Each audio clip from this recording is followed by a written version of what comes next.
Okay, what I wanted to talk today about is fear.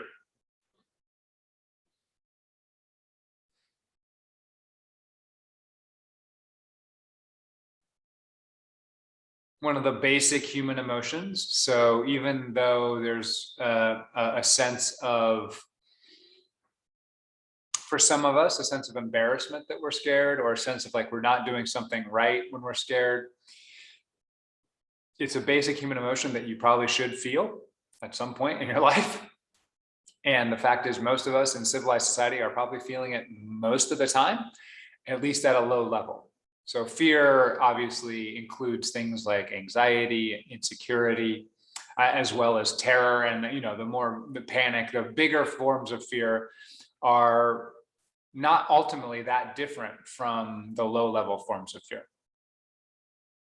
And it's sort of part of how society is structured to keep us in a low level state of anxiety and fear so that we behave, right? It's hard to keep everybody in line if they're all just feel great and they're doing whatever they want. One of the simplest ways to keep people in line is just keep them a little bit scared, keep them a little bit anxious. And this is true for yourself. You do this with your kids, you do this with your partners, and you do it to yourself. You keep yourself a little bit scared so you do what you need to do, right? It's just part of how the human psychology is wired, is that fear works well. It works well to motivate behavior. And so unfortunately, part of the milieu, the culture in which we live, generates a lot of fear. It can be low level fear, it can be high level fear. And that really takes a toll on our nervous system over time. But again, fear is a natural part of our system, and it's something we should feel, and we should allow ourselves to feel. But we need to learn how to feel it fully, so that it's not just a chronic condition. It's a responsive condition, right? That's how fear was designed evolutionarily. It was designed to be a responsive, let's gather all the resources of the body to respond to this present threat. That can be very useful, and it can tell you a lot about what's going on in your circumstances. It's not, though, designed to be on all the time. It's really hard on our nervous system, hard on our adrenal system. So it's important to know how to work with fear. It's important to know how to embrace fear.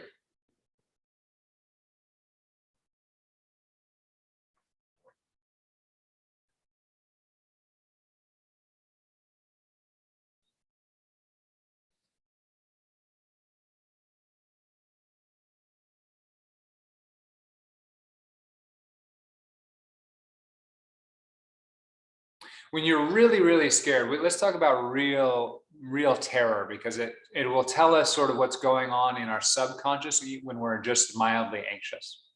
So when you're in real terror, it's almost unbearable, right? And and the reason for that is the emotion is designed to make your body go, we have to get out of this circumstance.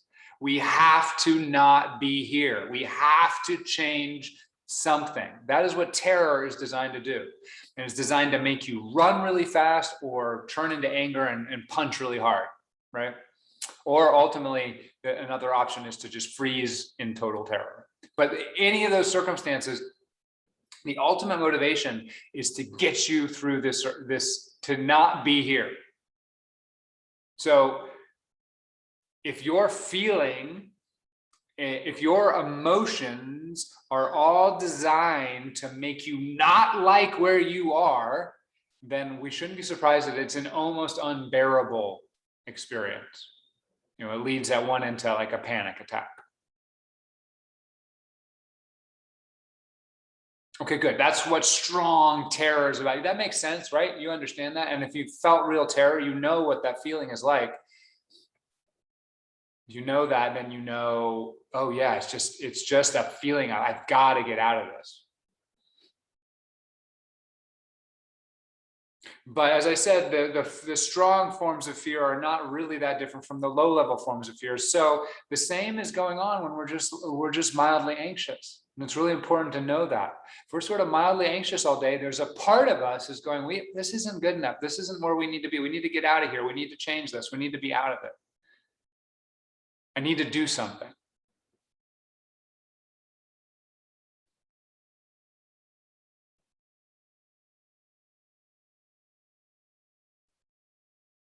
And so fear causes a couple of behavioral techniques. One, what we'll call it hypervigilance. So when you're at the extreme level, when you're hypervigilant, it means you're constantly, your attention is constantly on the lookout for danger.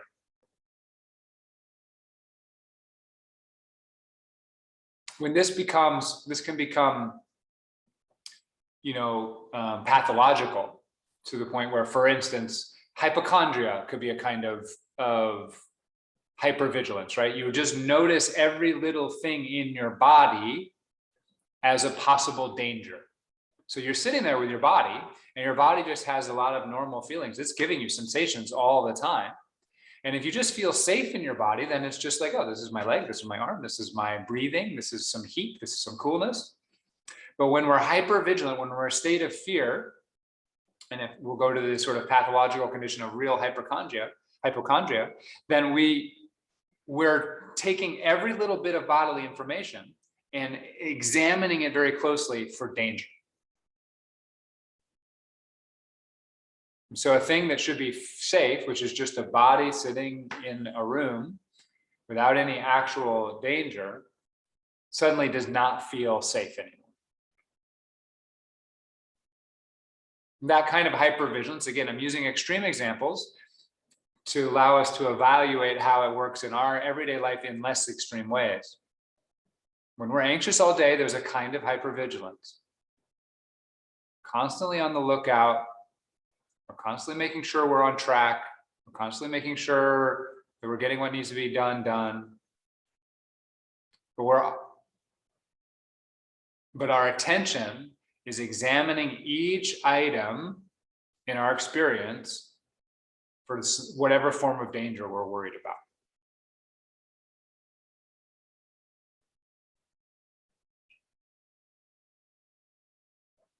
So hypervigilance is a kind of consequence of fear. It also leads to types of behavior. So hypervigilance is a type of behavior, but it also leads to more aggressive types of behavior. So again, in the extreme case, it leads to fight or flight. So the desire to run away.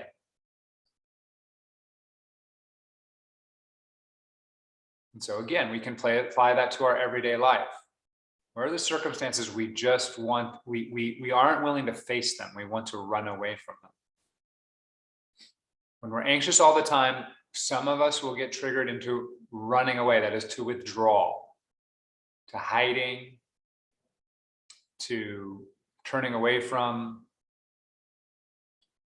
And this can apply wherever our fear is the greatest. So if, say, it's social circumstances, we won't want to see people, we won't want to go to a party is a sort of classic social anxiety, but you might not even want to hang out with a certain person. Maybe just because of fear, you're running away from the circumstance. Or you're in a relationship and there's a difficult topic.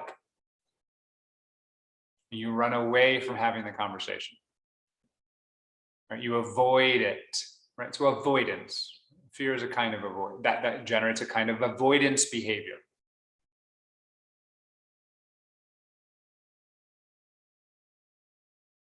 It can also trigger into fight, and we won't talk about this as much today, but it can trigger anger. Those two things are very closely related. And in many ways, anger is, for many of us, the low-level anxiety we're feeling all the time, anger is a good expression of it. It might not be healthy in a particular relationship, but it's actually moving some of the energy out to feel anger. So it can be positive, but again, we're not going to talk about that today, but it's a very common source for most people who are angry.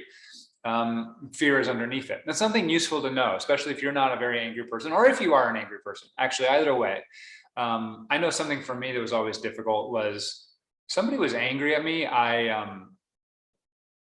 Well, it was very hard for me to sympathize with them, right? To be compassionate towards the person who is angry, because they seem to be the attacker. They seem to be the one that I need to defend myself from, right? But the angry person is also scared, right? The angry person is also is anxious about something. Some fear is triggering that anger. It doesn't mean you need to stay in there and take abusive behavior. I'm not saying anything like that, but it is very useful to know what the source of anger is for everybody and for yourself as well. When you get angry, it's because something got scared and is trying to take action. And that's okay. That's okay too.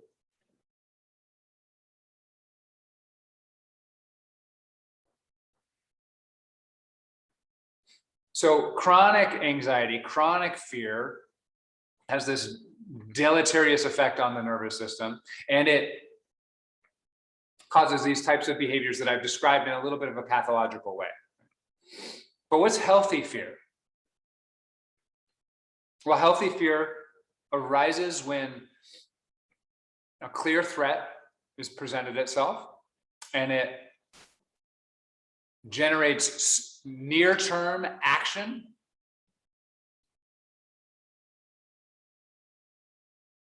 to get to a place of safety.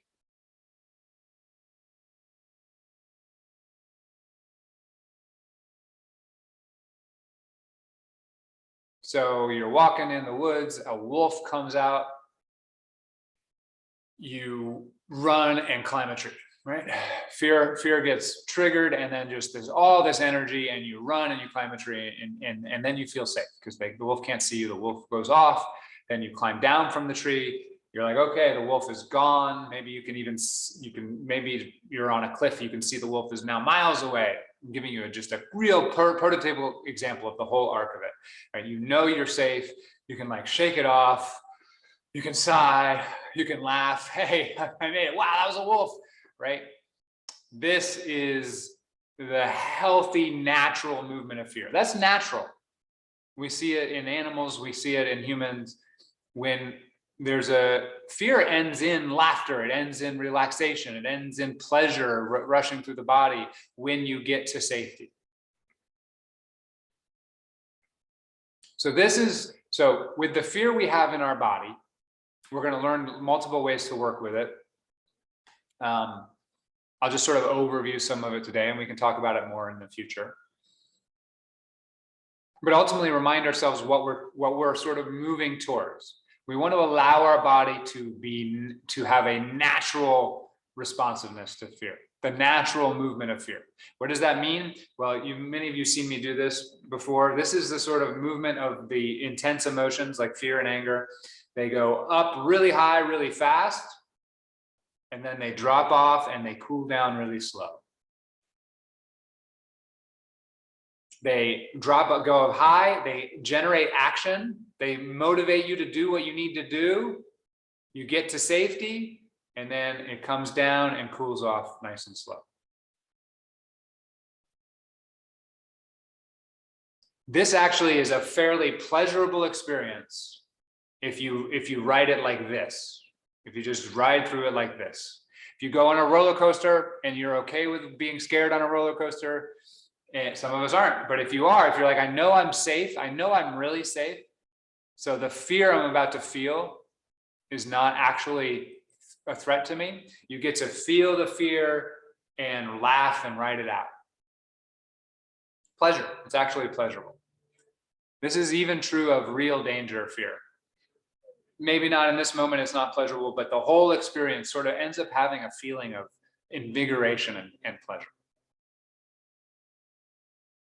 One thing I haven't mentioned here is trauma, which is related to all of this. Trauma is you get stuck on this curve somewhere and you never get to complete it. And so the body is constantly re-triggered by the same stimulus, some stimulus that seems similar, right? So the wolf, you never got away from the wolf, or you never felt like you got away from the wolf. And so anytime you see a dog, actually I was scared of strange dogs when I was a kid. That was one of my fears. Every time you see a dog, it goes up, but you don't ever get really safe. So it never really stops. That's trauma. I mean, that's a really simplistic definition of trauma, but it gives you, that's something else we're working with here.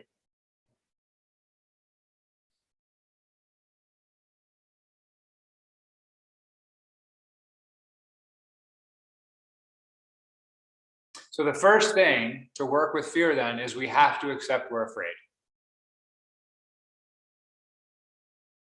The reason we don't do this all the time, and the reason we're in low level anxiety all the time, even if it's not trauma, is because in a lot of ways we're resisting our fear.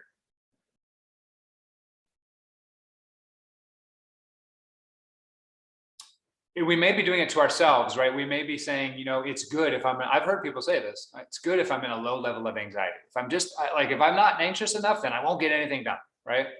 And that's fine if that's how you get things done, but it does have a consequence on your body, right? And there are better ways. I mean, to just say in the sense of better, I mean, there are healthier ways. There are healthier ways to end up being motivated. But either way, you're resisting allowing the fear to go all the way through. You're resisting really accepting and looking at the fear. So the first thing we need to do to develop a healthy relationship with fear is to accept that we're scared.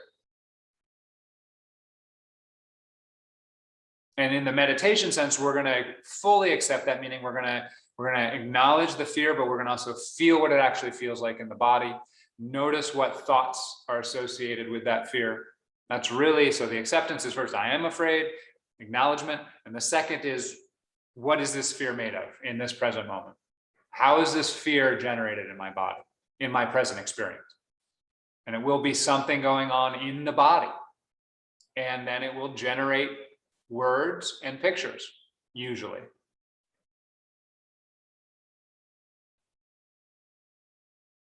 And you can do this right now. Probably you're anxious about something right now.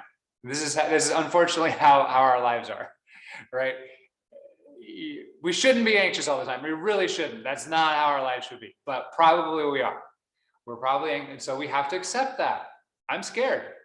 And I'm actually suggesting you use the word scared, because we use the word anxious, and I think that's actually a way of pretending it's not fear. Sometimes, you know, when you're anxious, you are scared, right? You're scared. Anxiety and terror, they only relate to a sense of safety.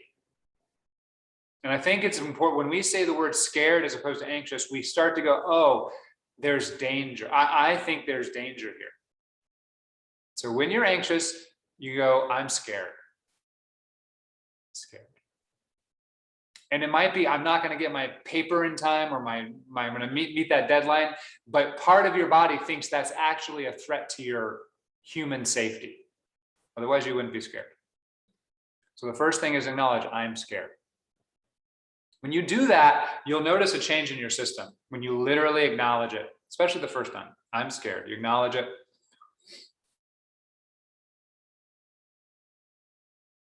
And then how is that fear in my body? How is that presenting in my body? Not a mental program, an actual observation. Just allowing yourself to actually feel what you're feeling in your body. This is going to be different from what we're normally doing, right? If we're normally trying to keep it from going up the curve too high, because that's too much. I can't get through my day if I get up to here. Like that, when we get up to here, everything's got to stop. When we go up on this part of the curve, everything's got to stop, and the fear is driving everything. So then we can't do our day. So we like this low level of anxiety because it keeps us going, but it doesn't stop us from continuing our day.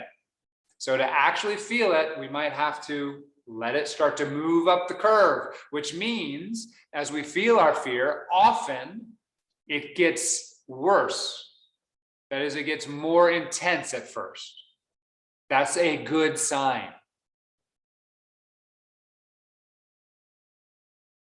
And we don't want to get more tense and get it stuck higher. Ultimately, we don't want to do that. So you do have to work with it, but you do want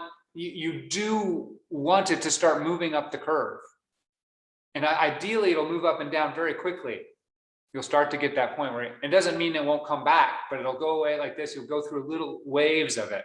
And that will start to feel pleasurable. Release, release. So we acknowledge, I'm scared. We feel what it's made of. And we allow that feeling to move how it wants to move, which will often be up the curve. It will not always be up the curve. Sometimes there's a complex of fear, right? Where we acknowledge the fear and then it hides. Okay, it's like there's another level of fear. This is often true with trauma, which is like too scared to go up the curve, so it's actually going to go down. You have to let it do that too. You don't want to force the fear. You have to just let your body acknowledge the fear, and if it wants to hide, it goes away. Okay, it went away. It didn't go up the curve. Great, that's fine. I'll go back on with my day. Just letting your fear know you're there. All right, so there's a lot to talk about here, but I'm going to finish up with just 3 areas of ways of working with the fear. The meditation practice of acceptance, of observation, mindfulness is all I'm describing that I just described. That's how we want to apply it to fear. Knowing how fear works, being willing to be aware of our own resistance to being afraid. Those things are really useful to add on top of the mindfulness practice. So, because you can do mindfulness for years and there can be some low level fear over here that you have a habit of avoiding. And so the fear is there as part of your practice and not getting resolved, not getting brought into consciousness. But I just want to go really quickly through 3 different ways of working with this fear that have to do with 3 different parts of our self. And this is very mindful, very meditation oriented.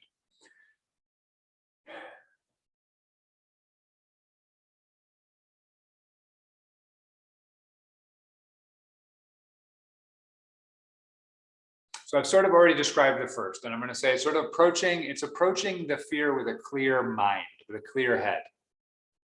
What that means is first acknowledging I'm afraid.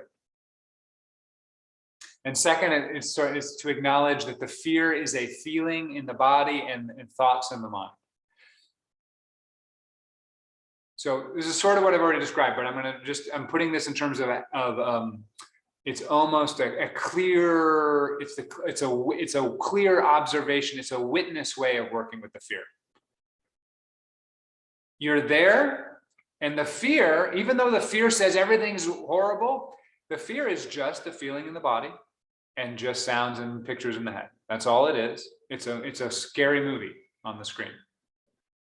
And so when we practice this part of the mindfulness practice of really getting good at observation, of witnessing and accepting, we start to get a clear-headed experience of our fear. We're giving it space, and we're not adding to it with our mind. We're not letting our mind spin out into narrative around it. We're letting the movie of fear play out without us adding extra to it. Does that make sense? So in many ways, the first stage of mindfulness, the mindfulness practice, is a lot of clarity in the head space, so that you don't get caught in the stories. You're untethering yourself from the stories of fear in order to feel fear move through. So here's the thing to say about this. Fear has very strong beliefs associated with it. When we accept our fear, we don't have to accept the beliefs. And that's what this practice of mindfulness from the headspace is allowing you to do. So if I'm a hypochondriac, then I believe my body is sick all the time. If I were to sit with this experience of fear that comes up about my health from a mindfulness perspective, I could see the fear arising in my body, and I could watch the narrative in my head about, oh, that's dangerous, and that's dangerous, and that's dangerous, right? But I would no longer be identified with those beliefs. So I could let go of believing that story and just watch the story be told. This is very useful in our life to realize that the stories of our emotions are not true, while we are simultaneously accepting that we're having the emotions. Now, there's a delicate wisdom in this, because you really have to be willing to listen to the story of the fear to heal it, and listen without judgment, but you do not have to believe it. And I really bring this up. I like to use this an example of just sitting with a child who is scared that the boogeyman is under the bed. And there are different parenting methods for approaching this. But just telling them there's no boogeyman under the bed is not the best way. If you can get them on board with like investigating and turning the lights on and going and looking under the bed, yeah, that's fine. But you first have to hear, okay, you're scared. Yeah, I get it. You're totally terrified. Yeah, that would be scary to have a person under your bed. You don't have to believe what they're saying about the boogeyman, but you have to listen to them to make them feel safe. Because fear wants to be heard. So you need to do the same for yourself. You listen to the fear, but with this clear mind where you are unidentified with the beliefs of it. Okay, so this is the way of working with fear from the head space, from an awakened head space. And just the normal mindfulness practice will get you going in this direction. As you listen to the thoughts of fear from a mindfulness way, just listening to the sounds, listening to the words, you can start to disentangle yourself from the beliefs. Some of them you will start to go, oh, wow, that thought is crazy. That's not real. There's nothing real about it. Sometimes you'll just see it just by watching your thoughts. You don't even realize what you're saying to yourself. All right, second is the heart space.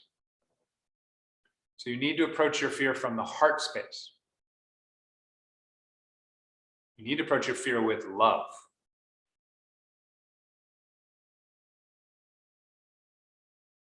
So acceptance is a light version of love, but ultimately, it's really important that we acknowledge the usefulness of fear and the rationality of fear. So I was just telling us that fear doesn't have to be believed, but fear is there for a reason. There's an evolutionary reason, but there's also a personal reason in your life. You're scared for a reason. Something happened, or some multiple things happened to make you scared. It may not be the thing that you think it is right now. It may have been something in the past, but the fear is there for a reason. And so you have to love this fear. You have to have compassion for yourself.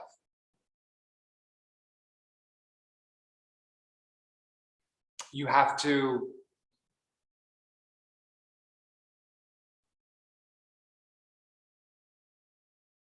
be tender with yourself. You have to be okay with the fact that you're scared. So many of us are taught that being scared is not safe. Does that make sense?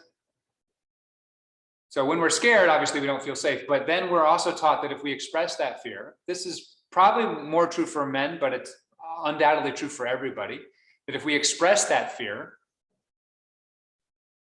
then we will be judged in some way. So being afraid is not safe. You can't heal the original fear if fear itself can't be felt because it's not safe, right? So you need to approach this fear with love and compassion and understanding. The fear is there for a reason. It's got a good reason. It doesn't mean it's right about what it's saying about the world, but it's there for a reason. It needs love and expression of compassion toward it. So towards yourself. So when you start to feel that fear, it can be about trying to get rid of the fear. That's not an expression of love. When you start to feel your fear, it has to be about embracing the fear. You have to love the fear. You have to love it. You have to say, this fear is trying to tell me something. This fear needs something from me. And one way to approach it in this context is ask, what do you need? So I said earlier, we can acknowledge I am scared, and we can feel what it is. You could add another phrase. I am scared. There's my fear. What do you need, fear? What do you want? What do you need? What would make you feel safe? And it may or may not answer in words. It may just answer in feelings. It may ask you to cuddle up. It may ask you to curl up. It may ask you to run around. It may not answer, and you just have to say, hey, I'm here if you need something. That's love. These are all loving ways of approaching your fear. Chronic fear and anxiety are a part of our lives. They aren't going to go away right away. So you need to approach it with that understanding. It's going to come back. We've been trained that way. Now, over time, our relationship to fear will really change, and it will start to be that we are in fear less of the time. We feel fear more intensely some of the time.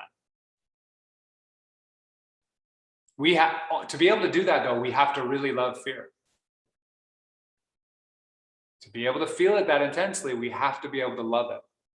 Otherwise, we won't. Otherwise, it'll just be an experience we're suffering through, and we will try not to have it happen again. If we do that, we get stuck back on the bottom of the curve. Okay, finally, third place, working from the gut. And this takes quite a bit of work in our lives. But the gut is the place which sort of like a basic survival instinct, where in some sense all our fear is coming from. And any fear that we're having, even the lowest level anxiety, is related somewhat tenuously back down to survival. That we think we're actually in danger in a physical way. Our life is in danger. And so we need to approach our fear by also practicing getting really in touch with our sense of safety.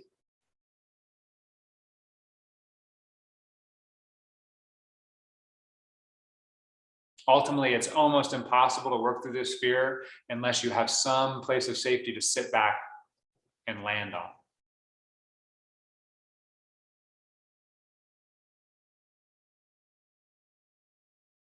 This is what we talk about as resource work, where we focus our attention on positive resources, but a really basic one is safety. If you focus on the other positive resources like pleasure, you also get a sense of safety. But ultimately, the safety is what's important. And so we can practice this in our everyday life by really attending to safety, by going through all the ways in which we are actually safe. So right now, I asked you to bring up something you're anxious for, and I asked you to say, hey, I'm scared. But I would ask you now to do this, the reverse. And maybe we probably should spend more of our time doing this than even acknowledging the fear, which is, hey, you're in a room right now. You are not in actual danger. You're just not in actual danger right now. You can look around the room. You've got walls which protect you from the elements and from strangers, right? You've got there's nobody else here, maybe, or there's only hopefully safe people here. There is, food and water nearby. There's clothing you've got on that's keeping you protected. And you can go down a long list of ways in which you're safe. But just in this present moment, you're safe.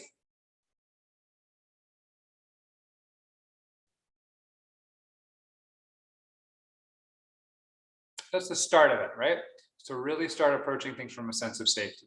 And in practice, that means turning your attention in mindfulness practice to the elements of the body that feel quiet and peaceful and rested and safe, and going, oh yeah, that's going on right now, even while maybe the anxiety is going on. And from that place of safety, then you can start approaching with love the feelings and thoughts of fear. Now, ultimately, the awakened gut recognizes safety in all circumstances. Because the awakened part, the awakened mind, heart, and gut is a realization that you aren't ultimately your personality, projects, plans, desires, body. You are ultimately something that really can't be harmed.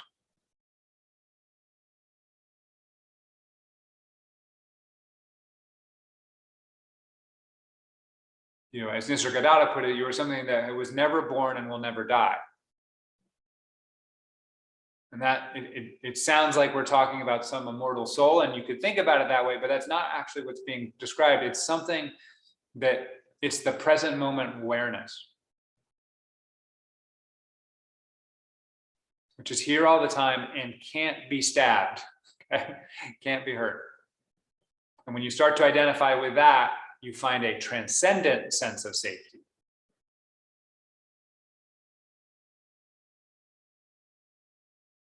And the practice we do here is to, well, ultimately, so you get a taste of that, and then more than a taste, so that it becomes more and more present in your life. And I'll speak from personal experience. It goes through periods.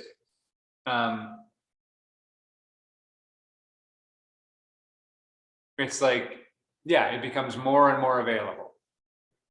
But then there can be contractions or periods where you're hitting some dark part of your nervous system that's really scared and is not yet integrated into that transcendent sense of safety. And then you feel pulled away from that for a while. But the fact that it's there or that you've touched it, allows you to go through some of the more challenging parts. Okay, head, heart, gut, ways of approaching our fear through mindfulness. Let's sit.